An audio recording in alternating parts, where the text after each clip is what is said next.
We will be revising today the theory of atoms, molecules, nuclei.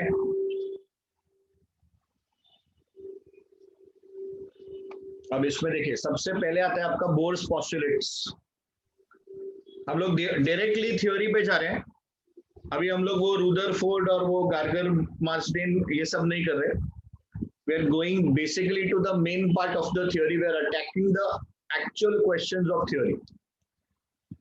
तो जो सबसे पहला आपको आना चाहिए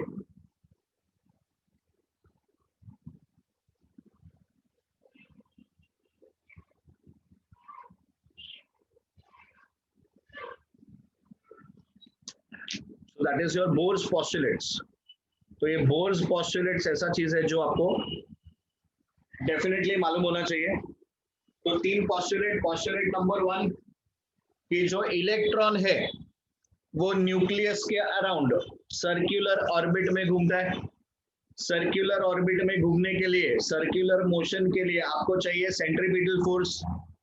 ये जो नेसेसरी सेंट्रीपिटल फोर्स है, this is provided by the electrostatic force of attraction between the positively charged nucleus and the negatively charged electron.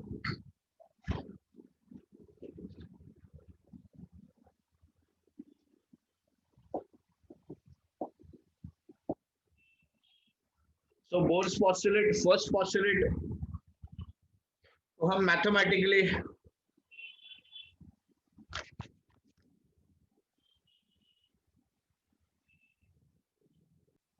Electron जब गोल घूमता है around the nucleus, circular motion हो रहा है। सर्कुलर मोशन के लिए सेंट्रीपिटल फोर्स चाहिए।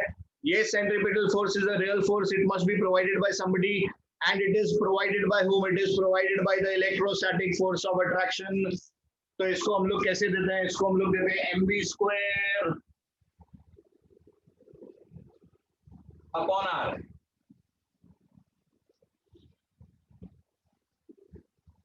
This is 1/4 pi epsilon naught E square upon R square। वो Q square Q1 Q2 था। So this is E square upon R square। अब ये E square upon R square क्यों है? क्योंकि बोर साहब ने ये हाइड्रोजन के साथ किया था, इसलिए उन्होंने इसको E लिया हुआ है। पर जब आप देखोगे, अगर आप इसको दूसरे एलिमेंट्स पे अप्लाई करना चाहते हो, तो then you need to bring this z over here. So this is ze square upon r square. तो ये जनरल फॉर्मूला हो गया। जनरल फॉर्मूला याद रखिए तो अच्छा रहेगा। हाइड्रोजन के लिए z का वैल्यू 1 है, तो हम लोग उसको एलिमिनेट कर सकते हैं, अपने आप वो एडजस्ट हो जाएगा। ठीक है, once you put the value तो वो z अपने आप निकल जाएगा। अब सेकेंड पॉस्टुलेट बोलता है कि इलेक्ट्रॉन जो है वो बिना एनर्जी रेडिएट किए उन्हीं ऑर्बिट्स में घूम सकता है जिसका angular momentum is an integral multiple of h/2 pi. So for the electron to revolve without radiating energy, condition क्या है उसका? angular momentum, it must be an integral multiple of h/2 pi। अब ये जो L है इसको हम लोग और दो तरीके से लिख सकते हैं। This is mvr and it is also I omega। ये सारे के सारे टर्म्स एंगुलर मोमेंटम रिप्रेजेंट करते हैं। तो depending on the data you should be able to use l लेना है, एमवीआर लेना है कि आई ओमेगा लेना है, ये अपने को समझ में आना चाहिए। तीसरा पॉस्टुलेट देखिए। तीसरा पॉस्टुलेट था कि जब भी इलेक्ट्रॉन किसी हायर एनर्जी लेवल से जंप मार के लोअर एनर्जी लेवल पे आएगा तभी वो एनर्जी रेडिएट करेगा। मेरे पास में 10 लाख रुपया है, मैंने 5 लाख रुपया खर्चा कर दिया, तो जब मैंने 5 लाख खर्चा किया तो मेरा लेवल नीचे आ गया, मैं 10 लाख से 5 लाख पे आ गया। सो उसी तरीके से whenever an electron jumps from an energy of higher level to an energy of lower level, what will it do? It will emit energy in the form of photons. So whenever there is a jump, higher energy से lower energy jump करेंगे, तब आपको मिलेगा energy in the form of photons, which is h nu.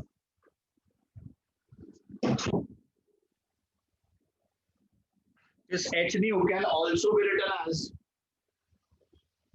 hc upon lambda. तो ये तीनों हो गए हमारे बोर के पॉस्टुलेट्स. अब ये बोर के पॉस्टुलेट से हम लोग करेंगे दो important derivations. We have two very important derivations. तो अगर आपका रेडियस, देखिए जो दो आपके इंपॉर्टेंट डेरिवेशंस है, derivation number 1 is radius, derivation number 2 is velocity. Radius और वेलोसिटी हमने अच्छे से किया, तो इसके मदद से और 4-5 डेरिवेशंस हम लोग बहुत इजीली कर सकेंगे. So students, let's have a look at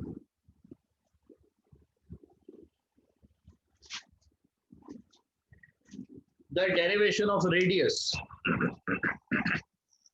So it is the radius of Bohr's orbit. तो हम किसका डेरिवेशन कर रहे हैं? हम रेडियस ऑफ बोर्स ऑर्बिट का डेरिवेशन कर रहे हैं. फर्स्ट पॉइंट, पॉइंट नंबर 1, ये हमारा कॉमन पॉइंट रहेगा इन ऑल डेरिवेशन. वो जो भी डेरिवेशन अपने को पूछेगा, पहला पॉइंट हम लोग यही रखेंगे.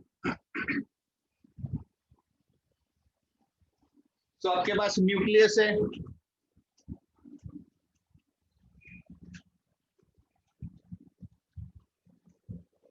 ये इलेक्ट्रॉन है. The electron is revolving around the nucleus in a circular orbit. We will give here M, P, R, B. ये चार नाम देंगे. M is the mass of electron, P is the charge of electron, R is the radius of the orbit, and V is the velocity. तो हमारे पास में चार नाम है: M mass, charge, radius, velocity. First point is common for all the derivations. So all the derivations will have this first point as the common point.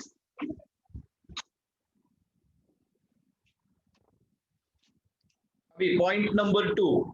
So what is point number 2? ये हम लोग यहां से उठाना शुरू करेंगे. So according to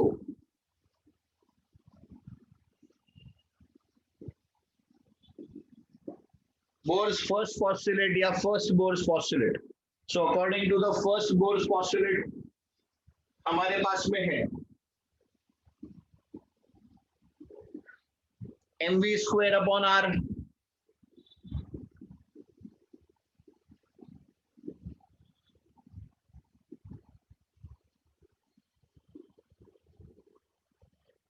ये हो गया अपना first postulate. So therefore v square is equal to, ये देखिए एक आर कट हो गया. So v square is equal to 1 upon 4 pi epsilon naught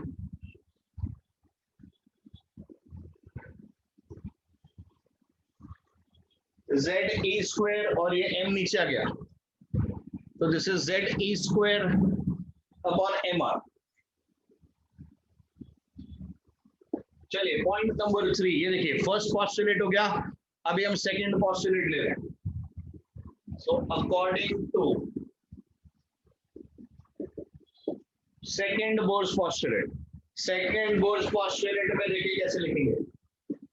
MVR is equal to, so what is MVR equal to? It is NH upon 2 pi. So V is equal to NH upon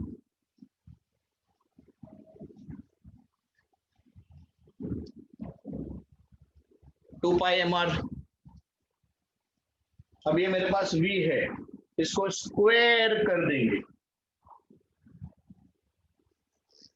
So v square will be how much? V square will be n square h square 4 pi square m square r square. तो अब देखिए भाई, ये आपका equation number 1 डाल दो, इसको आप इक्वेशन नंबर 2 डाल दो, इक्वेशन नंबर 1 इक्वेशन नंबर 2 दोनों का लेफ्ट हैंड साइड सेम है. So what we can do is we can equate the right hand sides. So equating the right hand side. So basically in point number 4, we will say from 1 and 2. So 1 और 2 को जब हम equate करेंगे, देखिए हमको क्या मिलेगा, z square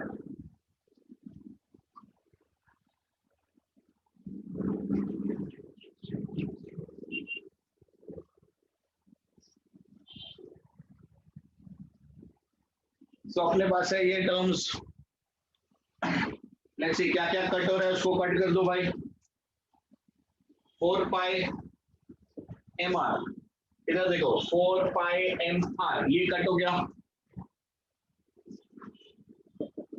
Therefore we are interested in r, अपने को रेडियस r चाहिए, तो ट्रांसपोज करो उधर लेफ्ट हैंड साइड पे ऊपर भेजो इसको. तो r is equal to what? Epsilon naught x square n square upon pi m z e square. ये आपका डेरिवेशन आ गया r के लिए. तो आपका r का प्रोपोर्शनलिटी देखो, r is proportional to n square और r1 का वैल्यू देखिए, ये सब याद रखेंगे तो आपका काम बहुत अच्छे से होगा.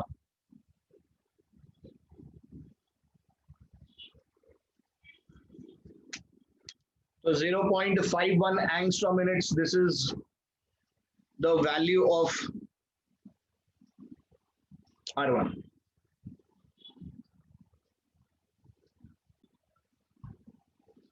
So second derivation आप करिए for velocity. So as discussed earlier, first point same रहेगा अपना MERV. Point number 2,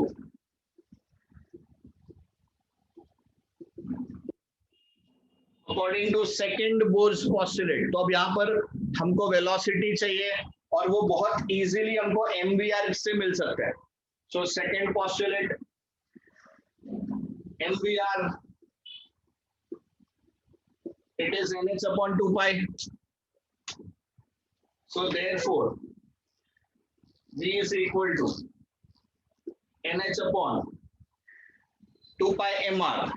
next step में हमको ये r का वैल्यू इधर सब्स्टिट्यूट करना है, तो इसलिए आपको रेडियस एंड वेलोसिटी ये दोनों आंसर्स बहुत अच्छे से लर्न होने चाहिए. That is the formula. So v is equal to nh 2 pi mr, sorry 2 pi m, r को हम लोग अभी सब्स्टिट्यूट करेंगे epsilon not x square n square upon pi m z e square. तो ये आपने r सब्स्टिट्यूट कर दिया, ये देखो pi m cut 8 nh cut, ये z e स्क्वायर जाएगा ऊपर, तो आपको वेलोसिटी क्या मिलेगा, this is z e square upon 2 epsilon not h n.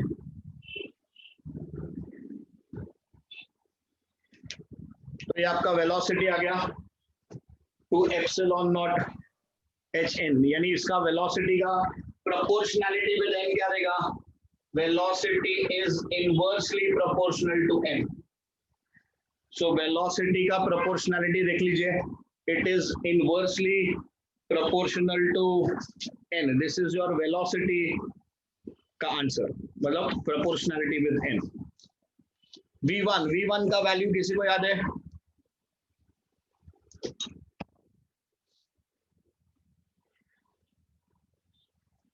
anybody with v1 का वैल्यू,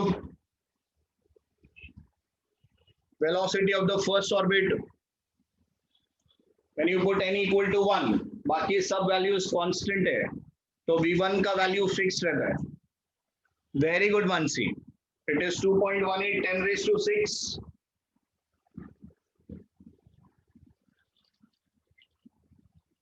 यू कैन यूज 2.2 10⁶ तो कभी आपको पाई को एडजस्ट करना होता है तो ये अपने काम में आ जाता है 2.2 लेके। और एक तरीका इसको लिखने का in terms of c, it is written as c upon 138। So this is v1 का value.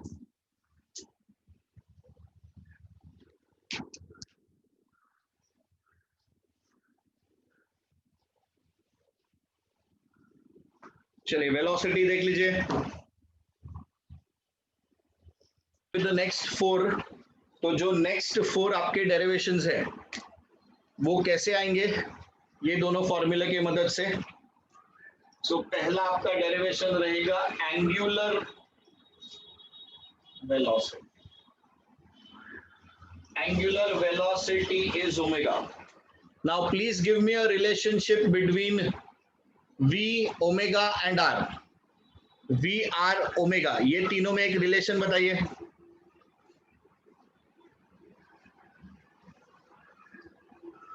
v, r, omega, very good, very good answer sir. So v is equal to r omega, therefore omega is equal to v upon। देखो आपके पास v का formula है, आपके पास r का formula है, आपको omega मिल जाएगा।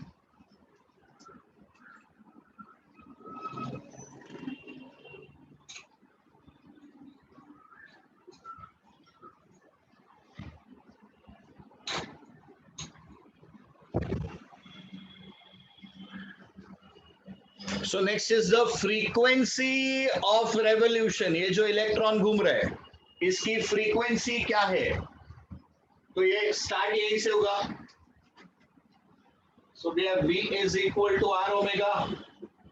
ओमेगा को हम लोग लिखेंगे 2 पाई f। सो देयरफॉर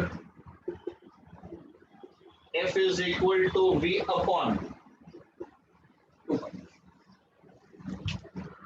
तो वन सेकेंड, आपको v मालूम है, r मालूम है, आपको सब्स्टिट्यूट करना है, आंसर लिखना।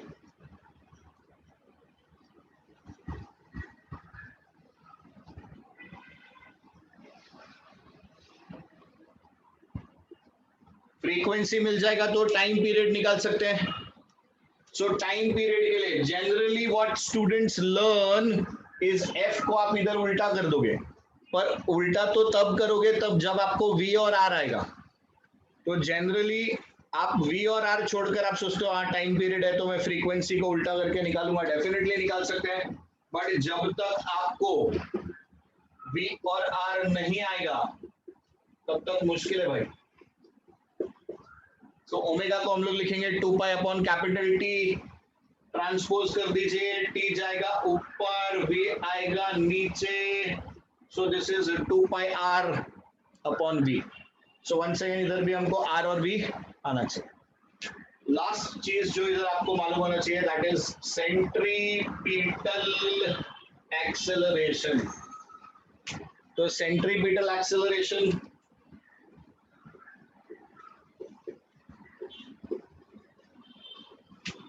I would suggest always go for v upon r। हमेशा v upon r वाला फॉर्मेट यूज करने का, क्योंकि ओमेगा हम लोग ने याद नहीं किया है। या तो फिर आप ओमेगा याद करो तो आप r ओमेगा स्क्वायर यूज कर सकते हो, आपके पास दूसरा ऑप्शन भी है, बट उसके लिए आपको ओमेगा याद करना पड़ेगा। चलिए, तो ये 1 2 3 4 ये चारों का फॉर्मूला लिख के रख लीजिए, इसका पिक ले लीजिए।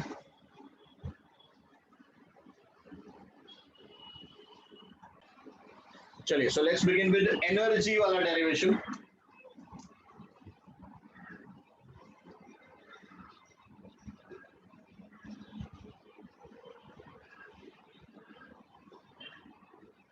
So point number 1 still remains the same, MERV with that diagram. अब सेकेंड पॉइंट देखिए, सेकेंड पॉइंट हम पहले निकालेंगे काइनेटिक एनर्जी। तो we will find out kinetic energy. Kinetic energy is half mv square. So according to first Bohr's postulate, mv square upon r is 1 upon 4 pi epsilon naught z e square upon r square. अब इसमें देखिए, क्या हम लोग दोनों side पे एक एक आर कट कर सकते हैं? यस, डेफिनेटली कट कर सकते हैं हम लोग इसको। तो एक एक आर आपका कट हो गया। अब क्या हम दोनों साइड पे हाफ मल्टीप्लाई कर सकते हैं? अगर हमने दोनों साइड पे हाफ मल्टीप्लाई कर दिया, so half mv square, this is equal to half 1 upon 4 pi epsilon naught z e square upon r। और ये चीज मुझे क्या मिल गया? देखिए, ये हो गया मेरा काइनेटिक एनर्जी, क्योंकि हाफ mv स्क्वायर ही तो काइनेटिक एनर्जी होता है। सो this is half 1 upon 4 pi epsilon naught z e square upon r। अब यहाँ पर मुझे r लगने वाला है, so we will keep r on the board for you. v को फिलहाल हम हटा दें। तो स्टूडेंट्स, ये था हमारा काइनेटिक एनर्जी। अब हमको निकालना है potential energy. So what is potential energy का formula? So potential energy we can say it is EV। Potential energy हम लोग लिख सकते हैं ना E इंटू वी। तो अभी इसमें E तो हो गया आपका इलेक्ट्रॉन जो घूम रहा है, और V हो गया आपके पास 1 upon 4 pi epsilon not ZE upon R। ये आपका इलेक्ट्रोस्टैटिक से उठाया है पोटेंशियल का formula. So point number 3,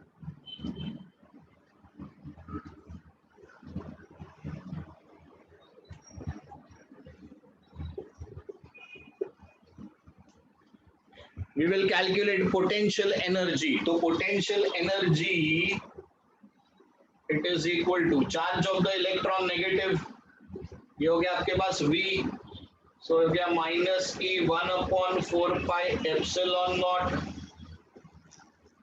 ZE upon R। So therefore PE is equal to minus ZE square। इसको अपन यही फॉर्मेट में लिखते हैं। So this is minus 1 upon 4 pi epsilon naught ZE square upon R। अब आप काइनेटिक एनर्जी को देखिए और पोटेंशियल एनर्जी को देखिए। So kinetic energy is plus half, whereas potential energy is minus 1। Half of this bracket, this is minus 1 of this bracket, both the brackets are same, so दोनों bracket आपके same है।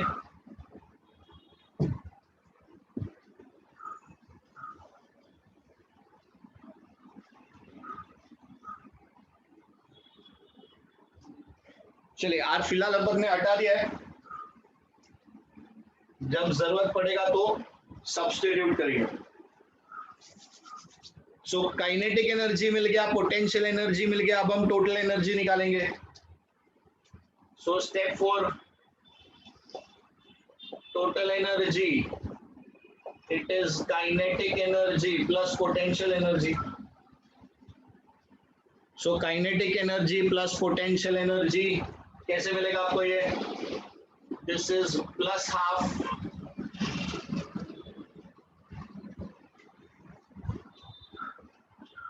Potential energy कितना? It is minus 1।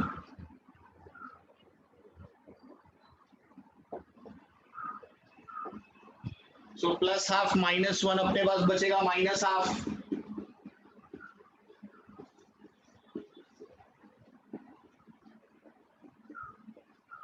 तो ये हो गया आपके पास total energy.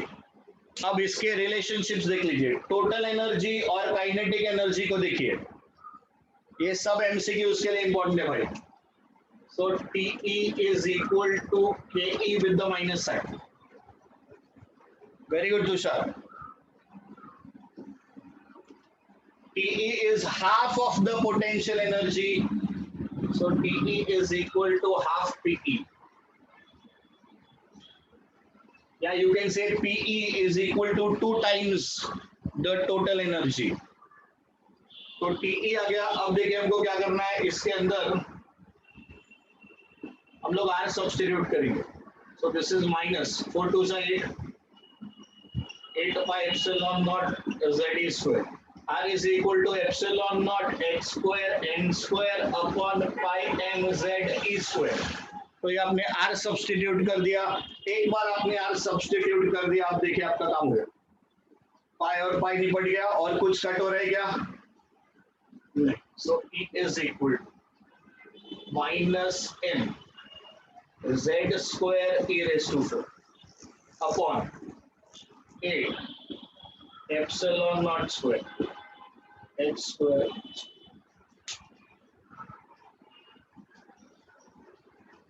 सो ये आपका एनर्जी का फॉर्मूला।